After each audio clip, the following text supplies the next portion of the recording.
Hello, I'm Mark Payne. Welcome to History Alive. History Alive is a program of the West Virginia Humanities Council that brings historical figures to life through portrayals by presenters who have conducted thorough research into their character. These presentations are both entertaining and educational. The Humanities Council makes these characters available to nonprofit organizations across West Virginia, such as schools, libraries, historical societies, and a wide range of civic groups.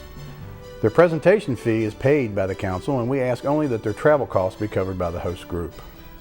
History Live is designed as an interactive experience between the character and the audience.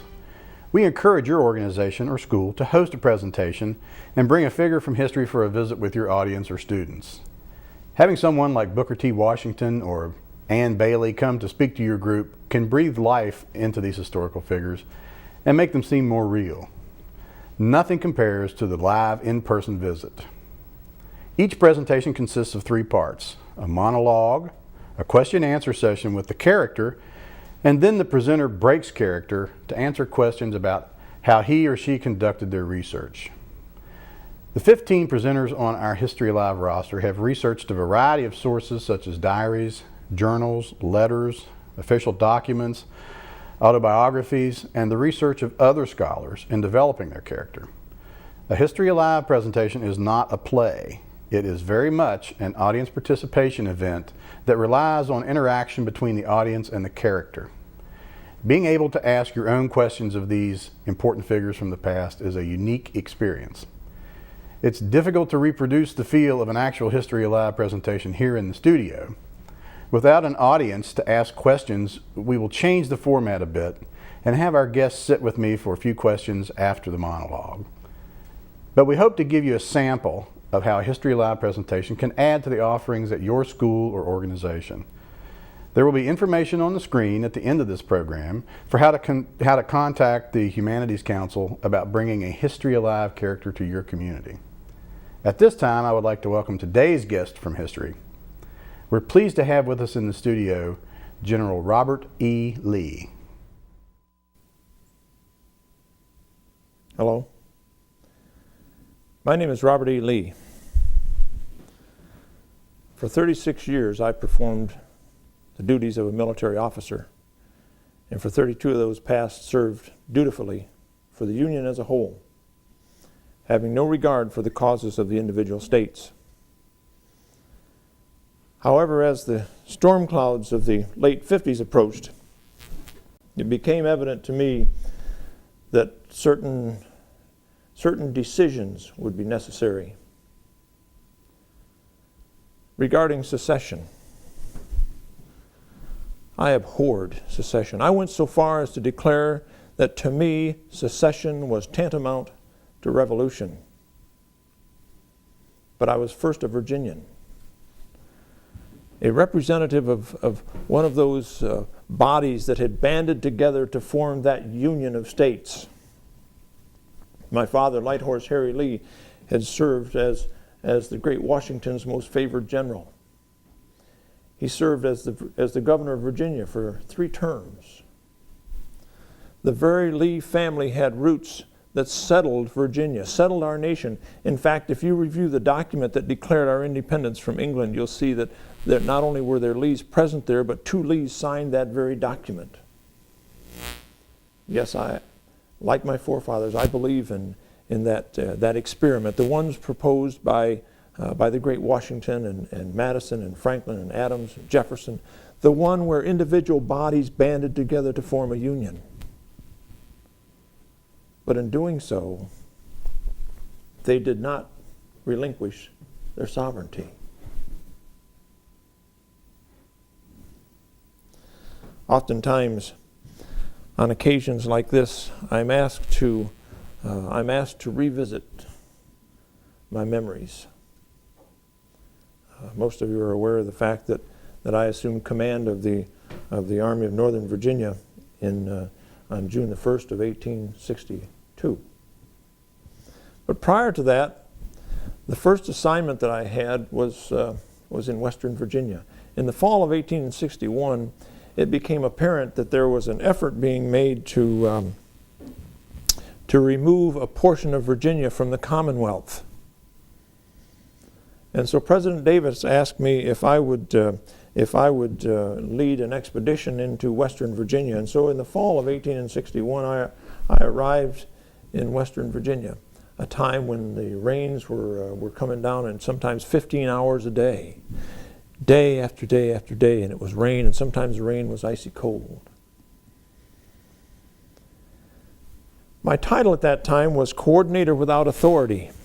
So while we had General Loring, who was leading the effort on behalf of the Confederacy in the northern part of the area, and doing a very admirable job, I should say, we had two other gentlemen in the southern part, down in the Greenbrier Valley, by the name of Wise and Floyd. Both of them had been former governors of Virginia. In fact, in 1855, there was a very heated contest between the two of them.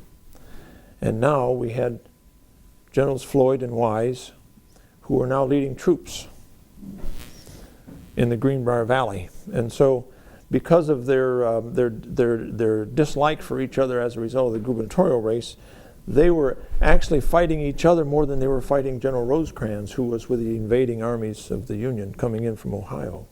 And so I was sent down there into the Greenbrier Valley in an effort to see if I couldn't maybe coordinate their activities a little better. And I received several pieces of correspondence indicating that the newspapers in the East were having a heyday with the fact that I was unable to bring them under control. But as I mentioned, my title then was Coordinator Without Authority. I should like to say that my visit to Western Virginia brought me to an area that I had never been in before, and I saw the beautiful, majestic mountains, the peaceful, clean, clear flowing streams, and surrounding them were the fields that were giving way to the crops that the energetic people of the area were planting in them. Something else happened when I was at Sewell Mountain in Western Virginia. There were two brothers by the name of Braun, and they had this wonderful horse that I rode one day for 35 miles in one day. And in the Greenbrier Valley, if you can imagine riding a horse 35 miles in one day, you can understand what a horse that had to have been. And when I returned the reins to Major Braun that day, I told him that was a mighty fine traveler and that I should probably have to have that horse before the contest was over. And we met a few months later in Charleston, South Carolina, where I was able to negotiate a purchase price for the horse, and I renamed the horse Traveler. Traveler pastures with me now almost everywhere I go. There are a number of large engagements that I could talk about. I could talk about Second Manassas. I could talk about Sharpsburg. I think some people refer to it as Antietam Creek. I could talk about Fredericksburg, where the Union forces laid on the ground for so long that they literally froze to death. I could talk about Chancellorsville, where General Jackson, just a wonderful, gallant general from Western Virginia, was taken from us.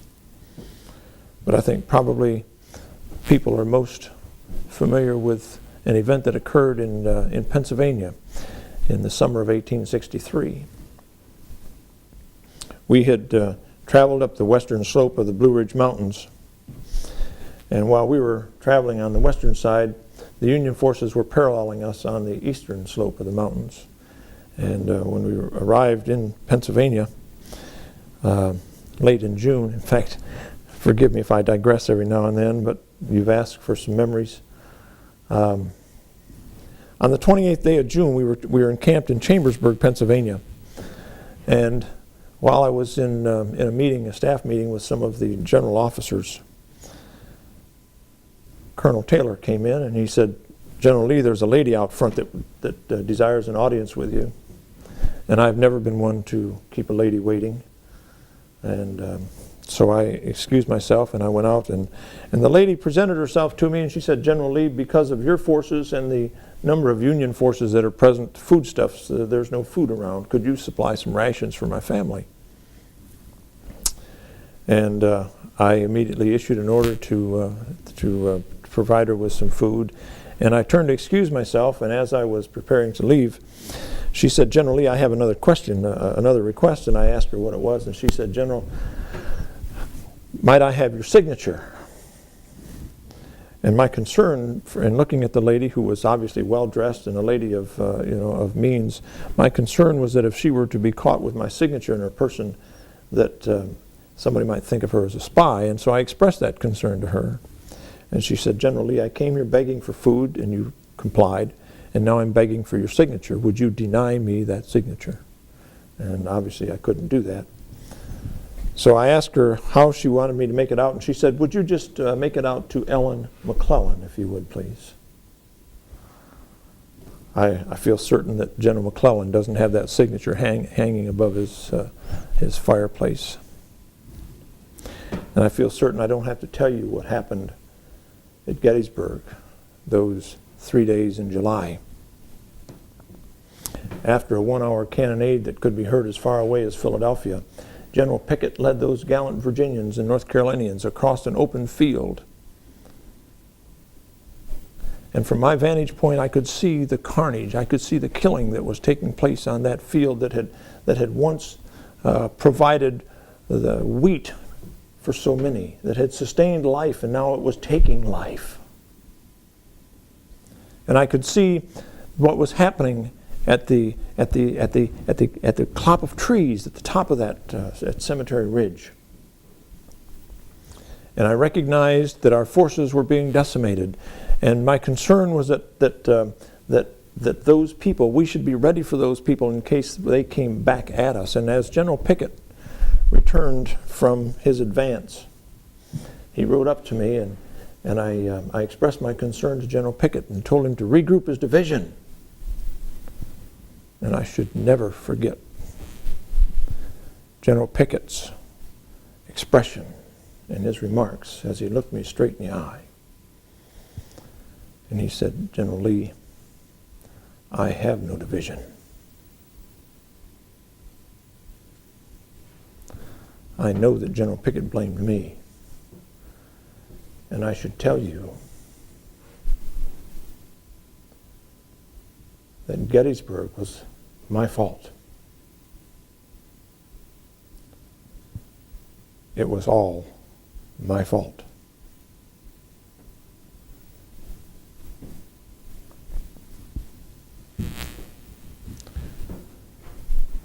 We returned our forces back across the Potomac. There were several other engagements, but I think probably the most interesting aspects of the war occurred toward the end, as we were bottlenecked up in Petersburg and Richmond areas, where after a series of engagements led from the Wilderness Chancellorsville area down through Cold Harbor and then into Petersburg. And after over 9 months there in the Petersburg area, we broke out on April the 3rd and we headed west. We felt that if we could move west, we could possibly meet up with General Johnston. And in meeting up with General Johnston and merging our forces together, we'd probably be able to hold off those people. And after several days of moving west, we ended up in a little town in the southern part of Virginia called Appomattox Courthouse on April the 9th.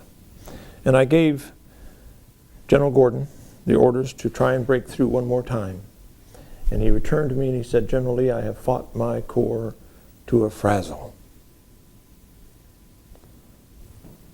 And I expressed to my lieutenants at that point that I had nothing left to do but to meet with General Grant, and I would rather die 1,000 deaths.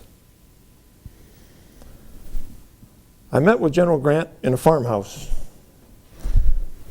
that belonged to a person who formerly lived in Manassas, Virginia. In July of 1861, the Battle of First Manassas took place on his property, and after that battle, he gathered his family together and he said, we're not going to be a part of this carnage anymore. And he sold the property and he moved to Appomattox Courthouse, Virginia. So the war that began on his property in 1861 ended in his parlor in 1865. And I have since accepted a position at Washington College, where on numerous occasions now I meet with individuals who participated in the contest, and we discuss at length the various engagements. And recently I had an occasion to meet with a young man who served as a captain in the Union Army. His name was Oliver Wendell Holmes. I suspect that someday he will achieve a position of great importance in this nation. But after discussing the need for education, after discussing the contest at some length, he said he expressed our need to perpetuate the memory of that contest. In fact, he said it this way. He said, "General Lee, in our youth, our hearts were touched with fire. We have seen with our own eyes above and beyond the golden fields. We have seen the snowy heights of honor. And it is for us to bear that report to those who come after us." And gentlefolk, for the last few moments I've tried to do that. And in closing, I'd like to say that the contest is over. The experiment, the one proposed by the great Washington and Madison and Jefferson and Franklin and Adams, and the experiment of individual bodies banding together to form one union, is again in place. As for me, I have a self-imposed task of which I must accomplish. I have led the young men of the South in battle. I have seen many of them die in the fields.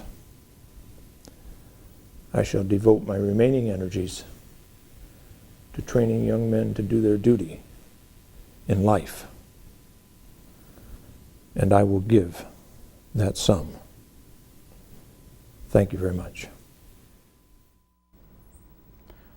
We're back with General Robert E. Lee, Commander of the Army of Northern Virginia. General Lee, I'd like to thank you very much for taking time out of your busy schedule for being here. My pleasure. The General has agreed to answer just a few questions with us here today, and I'd like to start by asking you a little bit about where you grew up and what your early days were like, what sort of education you had before your time in the military. I was born at Stratford Plantation, which is located in a little community called Montrose, Virginia, about 45 miles north of Fredericksburg. Interestingly enough, it's located about 2 miles from where George Washington grew up. My daddy always referred to him as the Great Washington, so you'll forgive me if I refer to him as the Great Washington. Stratford Plantation had been in the Lee family for many years, and my father was given to speculation, and I was born in 1807, in January of 1807. Within 4 or 5 years, the speculation that my father had been involved in was costly to the point where we lost the plantation. We moved to Alexandria, Virginia, where some friends allowed us to live in one of their homes. I attended private schools there in the Alexandria area, as well as at the Carter Plantation down on the James River, south and east of Richmond. And in 1825 was admitted to West Point and graduated in 1829 without a single demerit in the Engineer Corps. And then from then on began my military duties as a United States officer. And you returned as superintendent of West Point at one point, did you not? Yes. In 1852, when Jefferson Davis was Secretary of War, I was appointed as superintendent of West Point, and I served from 52 to 55 in that capacity. And I know that your engineering training was very important in your role in the Mexican-American War as well, was it not? Yes. I arrived in Mexico in the fall of 1846 and was there for about a year and a half, served under General Winfield Scott. And A lot of people make too much fuss over this old rebel and some of the accomplishments, and so I would just say that my engineering background did help me in assisting General Scott in prevailing in the Mexican War. So when the war between the states began, and you had mentioned earlier your expedition into Western Virginia in 1861, about how far did you push into West Virginia, or Western Virginia? When I first came into Western Virginia, which is now the state of West Virginia, I came through Stanton, Virginia, and we took the cars over into Monterey and up in that area. I never actually got into the Droop Mountain, Rich Mountain area, where I was several miles back from there. So probably the furthest incursion by myself into Western Virginia was in the Greenbrier Valley, where I caught the cars to Lewisburg, and then from there went by horse traveler. Mm-hmm. At that time, the horse I was riding in 1861 was Richmond, who traveled with me from the eastern part of the state. And we went to Meadow Bluff, and then from there went up to Sewell Mountain. And then after General Rosecrans withdrew his troops on October the 6th of 1861, I returned to Meadow Bluff, and I stayed there until late October mm-hmm. of 61. Now, some of the officers that you had on your staff during the war were excellent officers. Among those men, who would you think, who were some of the ones that you really depended on greatly and had respect for as military men? Well, I had two corps commanders. General Longstreet was commander of the First Corps, and General Jackson was commander of the Second Corps. I traveled with Pete, General Longstreet, because I felt the necessity I referred to him as my old war horse, but General Longstreet was the type of person that I felt the need to, I felt comfortable in traveling with him, and to a certain degree, I mean, I felt like I needed to offer him some direction as to my intentions, mm-hmm. whereas General Jackson was the type of person that I could lay out my objective, and I felt totally comfortable with him arranging the plans to reach that objective. Mm-hmm. Of course, when General Jackson was killed in May of 1863, then we reorganized the Army, and the Second Corps was, and part of the First Corps was split up, and we formed three different corps then. General Longstreet continued in charge of the First Corps. General Ewell was placed in charge of the reorganized Second Corps, and A.P. Hill, Powell Hill, was placed in charge of the Third Corps. Jackson was without a doubt the strongest leader that I had. His loss was very difficult to overcome. It was the greatest loss that Virginia could have, the greatest loss that Confederacy could have. Let's shift for just a second here. After the war, you became the president of Washington College there in Lexington, Virginia. What sort of a change was that for you? Did you enjoy your work as a college president? Washington College was probably my most rewarding days.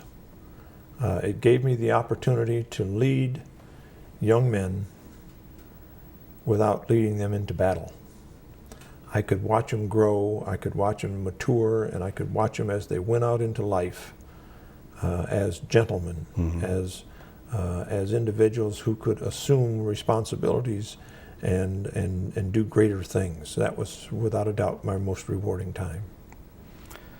At this time, I'd like to introduce to you the presenter, Mr. Al Stone of Hinton, West Virginia, who portrays Robert E. Lee. Al, I'd like to thank you for being on the program with us today. Thank you. It's a real joy. Al is a member of our History Alive roster for the West Virginia Humanities Council. And Al, I'm going to ask you what I ask almost everyone about the character that you portray. What was it about Robert E. Lee that compelled you to want to go into historical characterization of him? My father was an avid Civil War enthusiast. I would say by the time I was 15 years old, I'd been to Gettysburg a dozen times. I lived in Lynchburg, Virginia in the mid-1960s, and there I had occasion to meet a lady that was 112 years old. She was a black lady who served as a slave on the plantation, she and her family, during the contest. And she frequently would talk about those days when she was a youngster. Living in Lynchburg was just down the road from Appomattox. Virginia itself is enveloped, steeped with Civil War history, with a majority of all the battles fought there. And I think it was there that I realized the importance that Robert E. Lee had on our nation during the contest and after the contest. And so when somebody suggested I do it, initially I said, you don't portray somebody like that. You just don't do that. So after the war, Lee was really sort of a celebrity, I guess, and he was was he as revered in the North as he was in the South? Every bit so, yes, yeah. Even today, people, when they look at Lee's record and as a person, not just militarily, but as a person, everywhere. I just did a conference a couple weeks ago at which there were people there from England and all across the United States. And these people, all of them, have a certain reverence for Lee that I don't think they hold for any other person, any other important character in the history of our nation. So what were the circumstances of Lee's death? When did he die, and how did he pass away?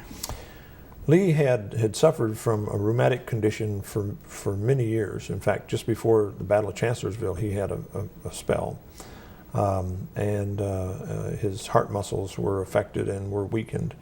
Probably the best time when he was most physically fit was in summer of '67. By 70, his health had begun to fail considerably. He was on his way from a meeting at Lee Chapel on September the 30th of 1870. He got wet, came into the president's house, took his coat off, sat down at the dining table, and kind of fell forward, went into a coma, and for the next 12 days he was in and out of this coma. Died on October the 12th. Now, Al, I know that you, like some other of our roster folks, travel around a great deal and do these presentations, both as a member of the History Live program and outside. You were Robert E. Lee on the History Channel's movie, April 1865. What sort of an experience was that for you? I mean, that's pretty big stuff. I have a whole new perspective on people that make movies. You're on the set at 6:30 in the morning and you stay there until you're through. One day it rained it was raining by buckets, and I was saying something about how can you continue this, and they said, we'll take the rain out. It's a whole new experience, and being a part of the History Live program and doing what I do is just a wonderful experience, and I encourage everybody to be involved in teaching. Well, Al, thanks. We're very lucky to have someone of your talent and ability as a member of the program. And I want to thank you for tuning in to History Alive. I'm Mark Payne.